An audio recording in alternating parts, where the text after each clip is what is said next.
A man who was shot in an alleged confrontation with the police in White House, Westmoreland, last week succumbed to his injuries on New Year's Day.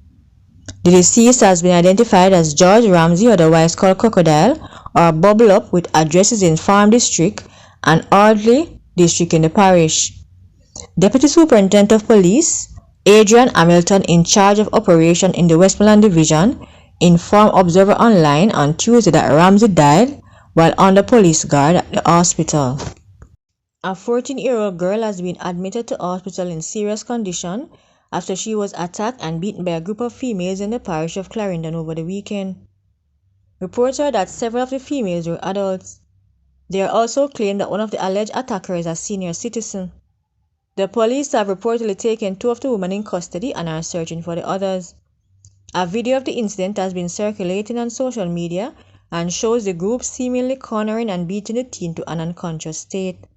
Several of the females, including a woman who appeared to be in her 60s, were also seen kicking the child while she was on the ground. The attack took place while other members of the community stood and watched and used their phones to record the incident. After almost 2 years of relative peace, the volatile community of Russia in Westmoreland has been rocked by the murder of a fisherman and the wounding of another man Saturday night.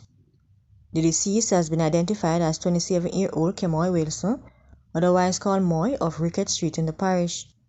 The community has been under a zone of special operations since January 16, 2022, but that was not enough to deter the gunmen from wreaking havoc just 24 hours before the end of the year.